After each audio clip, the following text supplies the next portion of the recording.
সাউকির ফর্সা বর্ণের সুন্দর মুখটা কালো হয়ে আছে বিগত 1 ঘন্টা যাবৎ। মেজাজ ফুটছে ক্রমশ, কারণটা যদিও খুবই নগণ্য। লোক শুনলে হাসবে। সকালবেলা শাহনাজের কাছে ছাড়ি খেয়েছে বিশাল রকমের, তার কারণটাও নগণ্য। কারণটা হচ্ছে নাস্তার টেবিলে এঁটো প্লেট রেখে উঠে যাচ্ছিল। শাহনাজ আর অসীম দুজনে একসাথে ফুঁসে উঠলেন। প্লেটটা একটু সিঙ্কে রেখে যেতে পারো না? এগুলো তো বেসিক টেবিল ম্যানার। এটা মহিলাদের দায়িত্বের মধ্যে পড়ে। অসীম কিছু না বললেও আজ শাহনাজ চিবিয়ে খেতে উঠল। হ্যাঁ, তোদের লাই দিয়ে দিয়ে আজ আমার কোমরের এই হাল। নিজের রুমটাও তো পরিষ্কার রাখিস না। এখন কি বড় বৌমা তোদের রুম গোছাবে রোজ, নাকি কাজের মেয়ে পাঠাবো তোর ঘরে? আমার ঝুঁকে সব পরিষ্কার করতে হয়। যা গিয়ে দেখ, খাটের নিচে ইঁদুর মরে পড়ে আছে। আজ তোদের বদলে 3টা মেয়ে থাকলে এত জ্বালা হতো না।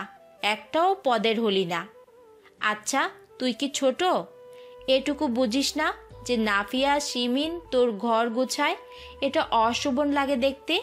ওরা তোর কাজিন আর ভাবি। তোর আক্কেল নেই? ব্যাস, সেই থেকে সাউকির মুড খারাপ। আর সে কি এমন করেছে যে এভাবে কথা শোনাতে হবে? সাউকি কাজ বাজ করে না, রুম অগোছালো রাখে। সিমিন বড় ভাবিকে তো সাউকির রুম গোছাতে সাউকি বলেনি। তারা গোছাতে যায় কেন? বেশি সমস্যা হলে সাউকিকে বিয়ে করিয়ে দাও, তাহলেই তো সব মিটে যায়। তোমারও কোমর ব্যথা হবে না। সিমিন বড় ভাবি। কাজের মেয়েকে সাউকির রুমে ঢুকতেও হবে না। রোজ রোজ অহেতুক ধমক সাউকিকেও খেতে হবে না। বিয়ের কথা ভাবতে গিয়ে সাউকির মনটা কেমন করে উঠল না। বর্তমানে খুবই শোচনীয় অবস্থা হয়েছে ওর জীবনের। সবার ধমক খাচ্ছে গণহারে। তার কারণ সংসারে সাউকির কোনো ওজন নেই। কারণ সাউকির বউ নেই। এই তো বড় ভাইয়াদের দেখছে তো সাউকি। আব্বু আম্মু ভাবিদের সামনে কখনো ঝাড়ি দেয় না তাদের, আলাদা একটা মান দেয়, সবসময় প্রাইভেসি দেয়। মেজ ভাইয়াও আলাদা একটা মান পাচ্ছে আজকাল। বউয়ের সামনে ঝাড়ি খায় না বাবার। মেজ ভাবি আসার পর থেকে ভাইয়ার সাথে আব্বুর গজগজানি তুলনামূলক কমেছে, যা সাউকি পায় না। সবসময় ধমক জবাবদিহিতার উপর থাকতে হয়। এই জন্য এমার্জেন্সি একটা বউ হলে বেশ হয় সাউকির। অন্তত ঘরে একটা মান পাওয়া যাবে। বিয়ের কথা ভাবতে ভাবতে ক্রমশ মন ভালো হতে লাগলো সাউকির। ওর বিয়ের বয়স হয়েছে আসলে 24 বছর। বয়সটা একদম পারফেক্ট বিয়ের জন্য। আব্বু বিয়ে করিয়ে দিলেই পারে। বিয়ে করার পর অনেক সুবিধা হবে। সারাদিন যখন ঘরের সব মাতব্বর হুদায় চিল্লাচিল্লি করতে থাকবে, সাউকিকে কথা শোনাতে থাকবে, ও তখন ঘরের দরজা বন্ধ করে বউ নিয়ে শুয়ে থাকবে। এভাবে সময়ে অসময়ে দোকানে এসে মন খারাপ করে বসে থাকতে হবে না। মেজাজ ঠিক করতে যাযাবরের মতো বাইরে বাইরে ঘুরতে হবে না। ওর একটা শান্তিময় স্থান থাকবে। ঘরে মেহমান ভরে গেলে কেউ তখন আর সাহস করবে না সাউকিকে ড্রয়িং রুমে শুতে বলতে। বউ এলে সাউকি রুমে একটা এসিও লাগাবে। সাউকির ঘরের ডেকোরেশন চেঞ্জ করে ফেলবে আব্বু। জীবনটা এত পানসে লাগবে না। আর তাছাড়া ভাইয়াদের তো দেখে সাউকি। তার ভাবি দুটো এত চমৎকার, এত স্বামীভক্ত, নিশ্চয়ই সাউকিও অমন কাউকে পাবে। আব্বু আম্মুর ধমক খেয়ে যার কাছে গিয়ে একটু সান্ত্বনা নেওয়া যাবে। মাথা ব্যথা হলে আম্মু এখন আর মাথা টিপে দেয় না। ওই জন্য একটা বউ চায়। সাউকির আবার সময়ে অসময়ে মাথা ব্যথা হয়, তাই বিয়ে দিয়ে দিলেই হয়। কিন্তু তা তো কেউ মুখেও আনে না, অথচ সবসময় চিল্লায়। তুই না বড় হয়েছিস? হ্যাঁ হ্যাঁ হ্যাঁ, সাউকি বড় হয়েছে, বউ রাখার মতোই বড় হয়েছে। এখন বিয়ে করিয়ে দাও। খাটের নিচ থেকে মরা ইঁদুর বেরোবে না। তারপর রুম থাকবে ফকফকা, সুগন্ধিতে ভরপুর। মনে মনে অকপটে এমন নির্লজ্জ কথাগুলো বলতে বলতে সাউকি হাসতে থাকে একা একা। এসব কথাও বেঁচে থাকতে আব্বু আম্মুকে সরাসরি বলতে পারবে না। যদি তাতে আজীবন বিয়ে না করে থাকা লাগে তবে তাই। বিয়ে করতে না পারলেও বিয়ের কথা ভাবতেই এক ধরনের আরাম পাওয়া যায়। জাগতিক খিটখিট থেকে দূরে থাকা যায়। এটা একটা আলাদা দুনিয়া, যেখানে শুধু সাউকি আর সাউকির একটা লক্ষ্মী বউ আছে। কল্পনায় ওরা বিছানায় শুয়ে থেকে জড়াজড়ি করে, গল্প বলে সারা রাত জেগে। যে মেয়েটা একদম উঁচু গলায় কথা বলে সাউকিকে কষ্ট দেবে না, খিটখিট কিচকিচ করবে না, একদম মোলায়েম হবে যার মন, এমন মেয়ে কি আছে নাকি আদৌ? ভাবতে ভাবতে সময় কাটায় সাউকি। ঠিক তখনই দুজন মেয়ে দোকানের সামনে থেকে হেঁটে যায়। সাউকি অভ্যাসবশত বলে, আপু আপু এদিকে আসুন, কি লাগবে? বরাবরের মতোই জবাব আসে। মেয়েগুলো চলে যায়। সাউকি বিরস মুখে দাঁড়িয়ে থাকে। রোজ রোজ এই মেয়েগুলো নিশ্চয়ই তাকে ছ্যাঁচড়া ধরনের ছেলে ভেবে মনে মনে গালাগাল করে। কিন্তু সাউকি তো ছ্যাঁচড়ামি নয়, বরং তোদের উপকারের জন্য তোদের এত ডাকাডাকি করে রে পাগলির দল। এই যে তোরা কসমেটিক্স পড়তি কেন আসিস? ফর্সা হবার ক্রিম, সিম্পলের ফেস ওয়াশ, নিউট্রিজেনা সানস্ক্রিন, ল্যাকমির আইলাইনার, কোরিয়ান বিউটি প্রোডাক্ট, এসব নিতেই তো পুরো বরগুনা শহর জানে তালুকদার কসমেটিক্স ছাড়া অন্য কোথাও 1 নাম্বার পণ্য নেই। সব চকবাজারে 2 নাম্বার মাল। তোরা যাতে অন্য কোথাও থেকে কিনে ঠকে না যাস সেজন্য এত ডাকাডাকি করে এই সাউকি। ছাগল না থুরি, ছাগলের দল। কি ভাবিস কি তোরা সাউকিকে? আরে সাউকি টাইমই নেই তোদের থোবড়া দেখে ফ্লার্ট করার। জীবনে শুধু একজনের দিকে কুনজর দিয়েছিল সাউকি, পাকিস্তানি অ্যাক্ট্রেস দূরে ফিসান নামের এক মেয়ে। নামাজ কালাম শুরু করার পর থেকে সেসবও বাদ দিয়েছে। এখন শুধু রোমান্টিক কল্পনায় বউকে ভাবে সাউকি। বউটার মুখটা অবশ্য ভাবতে পারে না। হাতে চুড়ি দেখে আর দেখে পায়েলের কথা মনে পড়ল আরেক কথা। একবার দোকানে বেশ কিছু দামি পাথরের পায়েলের স্যাম্পল তুলেছিল সাউকি। একটা আনকমন পায়েল হঠাৎই চোখে লাগতে ওটা লুকিয়ে ফেলেছে। লুকিয়ে বাড়ি নিয়ে নিজের আলমারিতে তুলে রেখেছে। ওটা বউকে দেবে, এটা সাউকির নিয়ত। কিন্তু সেটা কবে? মন মতো মেয়ে পাওয়া কি চারটিখানি কথা? এই তো এই মেয়েদের আচার ব্যবহারের হাল। বিনয় বলতে কিছু নেই, মুখের ভাষা যেন ক্যাকটাস। ব্যথা লাগে সাউকির।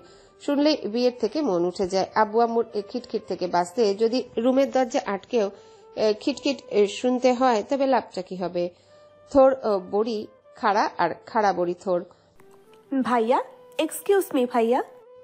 ঘোর কাটে আচমকায় স্বল্প পরিচিত নারী কণ্ঠ কানে যেতে। গা ঝাড়া দিয়ে বামে তাকাতে সাউকি থমকে তাকিয়ে থাকে মেয়েটার দিকে। মূর্ছনার হাতে একটা প্যাকেট। খুব সহজ ভঙ্গিতে সেটা সাউকির সামনে রেখে শান্ত গলায় বলে, সেদিন নিয়েছিলাম ভাইয়া, মেমো আছে।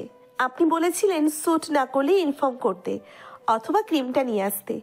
হড়বড়িয়ে বলে মূর্ছনা। সাউকি কিঞ্চিত অপ্রস্তুত হয়ে মেয়েটার পা মাথা দেখলো। আজ পরনে সিভিল ড্রেস, একটা সাদা গোলাপি সালোয়ার স্যুট, মাথায় ওড়না টানা। কালো মেয়েরা দাবি করে তাদের নাকি সব রঙে মলিন লাগে দেখতে। এটা সম্পূর্ণ ভুল। একটু চাপা রঙের মেয়েদের সব রঙে মানায় যদি সেই রঙগুলোর সাথে সাদা মিশেলে পড়ে। সাদা গোলাপি, সাদা নীল, সাদা লাল। ওর সামনে দাঁড়িয়ে থাকা মূর্ছনার বলে মেয়েটিকে সাউকি সব রঙে সালোয়ার স্যুটে সাজিয়ে দেখে কল্পনায় টের পায় সবগুলোতেই বেশ মানিয়ে যাচ্ছে। এবার সাউকি নিজের এহেন অদ্ভুত আচরণে মনে মনে দারুণ লজ্জা পায়। ভাগ্যিস এই মেয়ের মনের কথা শুনতে পায়নি, নয়তো একটা থাপ্পড় মারত কল্পনায় অনধিকার চর্চা করার জন্য। ব্যাগটা নিতে নিতে সাউকি গলা খাকারি দিয়ে জবাব দেয়, ধন্যবাদ। বলছি, আপনারা এটা কেন ব্যাগ চাইলেন? আপনারা কি টাকা রিটার্ন করবেন? মূর্ছনা অনেক অস্বস্তি নিয়ে প্রশ্নটা করলে সাউকি সহজ গলায় বলে, শাওকি? জি না আপু, আমাদের এমন কোনো পলিসি নেই। আমরা তো এই কোম্পানির ডিলার থেকে পণ্য নেব কিনা সেই সিদ্ধান্ত নিতে তথ্যটা জানতে চেয়েছি। মুখটা আরেকটু কালো করলো মূর্ছনা। বেশ মন খারাপের সুরে বলল, তাতে আমার কি লাভ হলো? আমি যে 20 টাকা খরচা করে এলাম, আমার লাভটা কি? অদ্ভুত। সাউকি চুপচাপ চেয়ে রইল। কি ব্যাপার? এই মেয়ের গলা আজ এত তুলতুলে যে? Very good. সাউকি মনে মনে মূর্ছনা উপদেশ দেয়, এইভাবেই তো কথা বলতে হয় ম্যাডাম, একদম নরম গলায়। আপনাকে এখন 10 গুণ বেশি সুন্দর লাগছে ম্যাডাম, শুধুমাত্র আপনার স্বর পাল্টেছে বলে। মূর্ছনার মুখটা থমথমে। সাউকি ঘোর কাটিয়ে বলল, এক্সট্রিমলি সরি আপু, একটা মিস আন্ডারস্ট্যান্ডিং হয়েছে। আমি ভাবিনি আপনি শুধুমাত্র এই ক্রিম ফেরত দিতেই বাজারে আসবেন। আমি আপনার 20 টাকা ফেরত দেব। একটু আত্মসম্মানে লাগলো মূর্ছনার। নাকের পাটা ফুলে উঠল তৎক্ষণাৎ। বলল, না, আমি কেনাকাটা করতেই এসেছি, 20 টাকা ফেরত দেবার প্রয়োজন নেই। আপনি বেসিক স্কিন কেয়ারের সব প্রোডাক্ট এনে দেখান। শাওকি ব্যস্ত হয়ে পড়ল মূর্ছনার কথাতে। স্কিন কেয়ারের প্রোডাক্টগুলো সব সামনে এনে একটা একটা করে খুব আন্তরিকতা নিয়ে বোঝাচ্ছিল। মূর্ছনাও চোখ বড় বড় করে সব শুনছিল। মাঝে মাঝে আবার বাচ্চাদের মতো প্রশ্ন করে ওঠে, ডাবল ক্লিনজিং মানে? মাইসেলার ওয়াটার না নিয়ে একটা সাবান কিনে দুটো ঘষা দিলেই তো সব ময়লা উঠে যাবে মুখের। 800 টাকা দিয়ে একটা মাইসেলার ওয়াটার দিব, অথচ ডাব সাবান ছোটটা 60 টাকা। সাউকি হা হয়ে যায় ক্ষণিকের জন্য। পরপর মেয়েটির অজ্ঞতায়, মেয়েটির কাঠিন্যে ভরা সরলতায় তৎক্ষণাৎ হেসে ফেলে গাল ভরে। পরপর নিজেকে সামলে নিয়ে সহজ গলায় বলে, আপু আপনার শুরু থেকে পড়াশোনা করা দরকার, তবে স্কিন কেয়ারের টপিকটাতে ইউটিউব থেকে জেনে নিয়ে বুঝে শুনে আসুন, অথবা যার জন্য প্রোডাক্টগুলো কিনবেন তাকে নিয়ে আসুন। মূর্ছনা নিজেও লজ্জা পায়। সত্যি সে একটা গাধা এ ব্যাপারে, একদম আনস্মার্ট আর জাতা পর্যায়ে মূর্খ। সাউকিকে বলল, না, ও লিস্ট দিয়েছে, আপনি সেগুলো খুঁজে খুঁজে প্যাক করে দিন। সাউকি তাই করছে।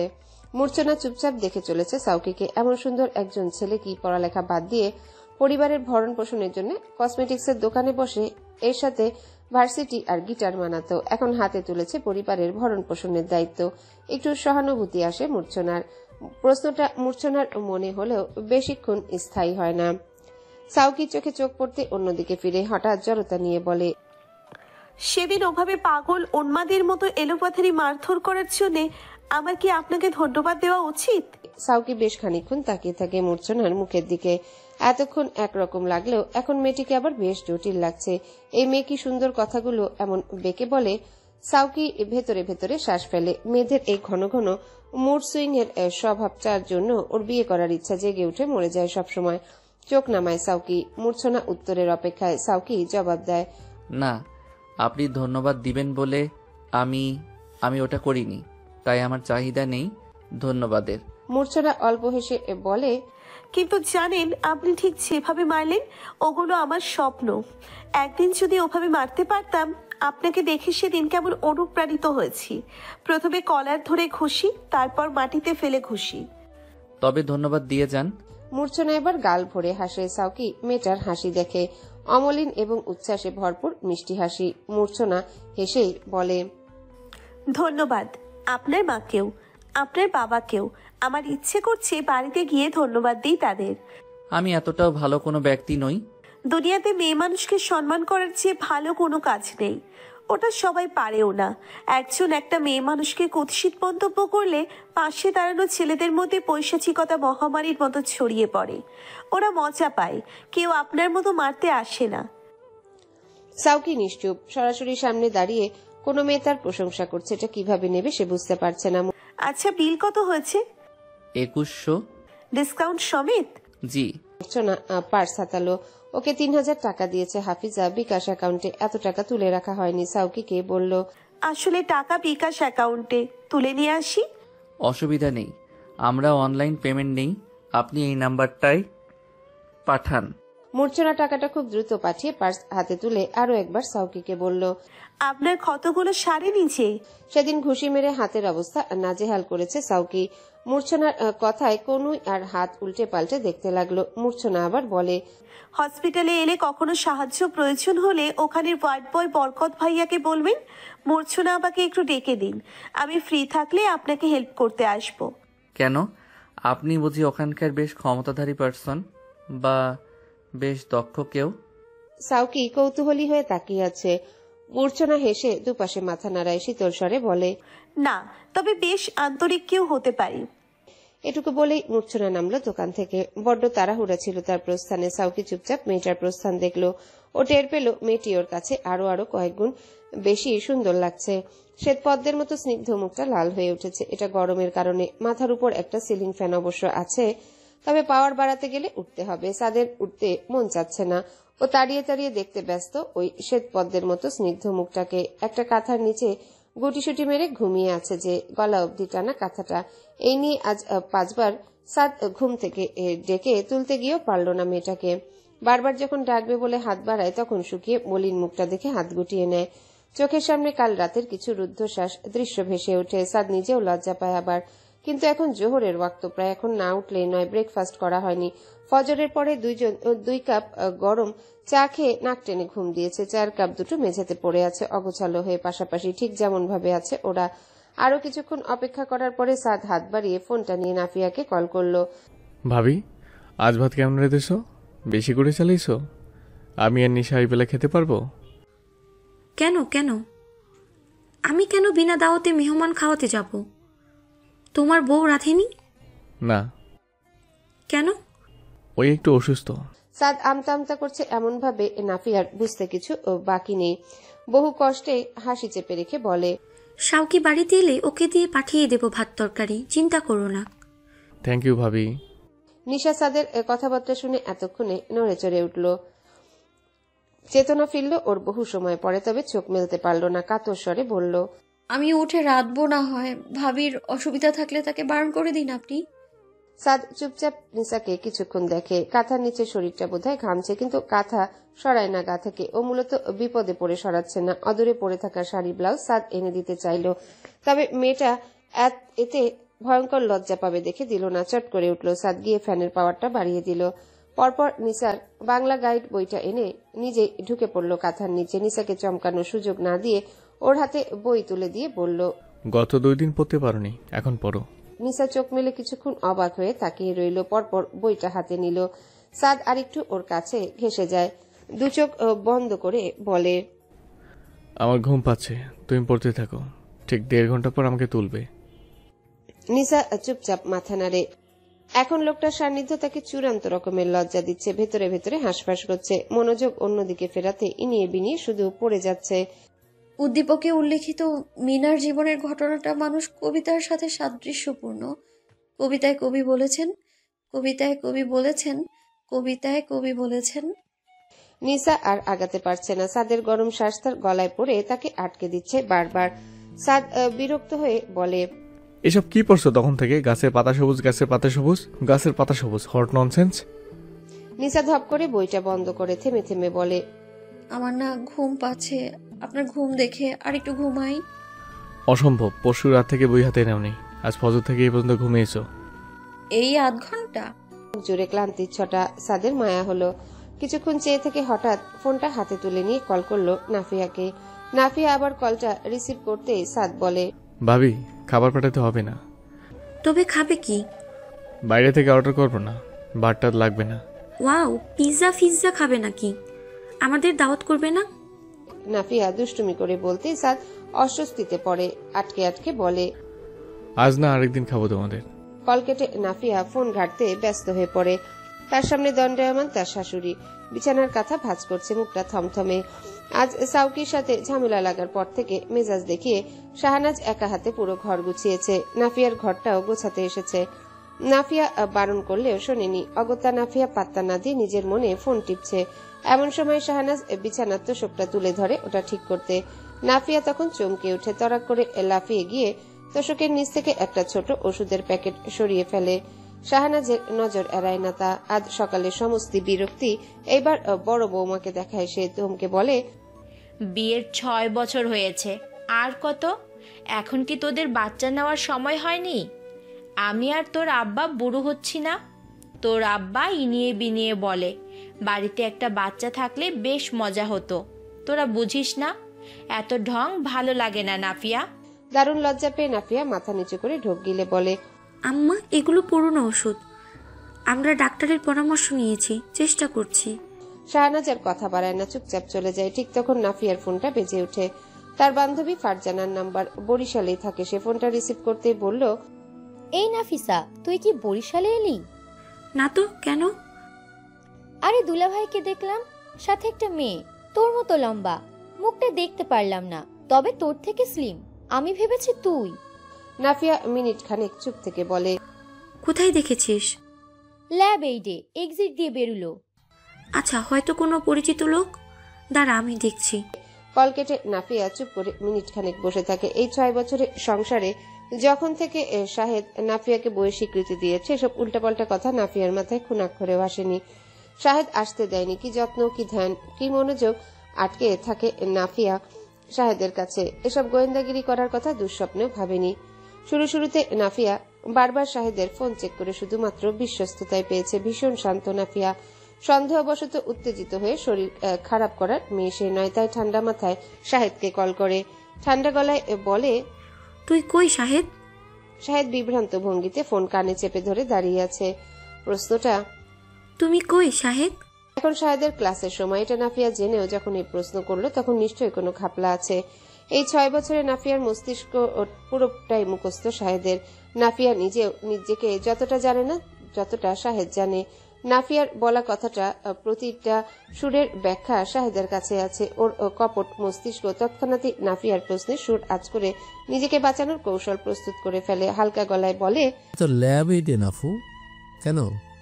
ওমা, ল্যাব এডে কেন? কে অসুস্থ? নাফিয়ার উদ্বিগ্নতা আকাশ ছয়। শাহেদ বলে, আরে এক স্টুডেন্ট হঠাৎ করে ভীষণ অসুস্থ নাফু, ডেঙ্গু। আমি সহ অনেক টিচার এসেছি দেখতে। কেন? নাফিয়া দম আটকে দাঁড়িয়েছিল। আচমকা শ্বাস ফেলে নরম গলায় বলে দিল, ওই ফারজানা কল করে বলল তুমি ল্যাব এডে, সাথে এক মেয়ে। হ্যাঁ ছিল এতক্ষণ, তবে একজন নয়, 3 জন। আমার ছাত্রী ওরা।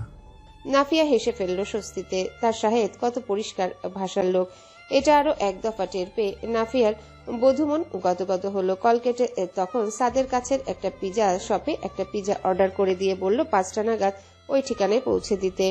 তারপর নিসার দিকে তাকায়, কাঁথাটা একটু টেনে এগিয়ে যায় নিসার আরো কাছে।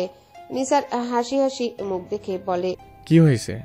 নিসা বলল, একটা অঙ্গীকার করবেন, এটা শুধু আপনি করবেন। সাদ সরু চোখে তাকায়।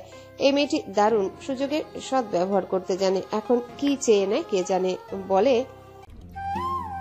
হ্যালো বন্ধুরা, পরবর্তী পার্ট খুব তাড়াতাড়ি আসবে, তো সবাই অপেক্ষায় থাকো। আর চ্যানেলটি যারা এখনো সাবস্ক্রাইব করনি তারা পরবর্তী পার্ট দেখার জন্য চ্যানেলটি সাবস্ক্রাইব করে রেখো।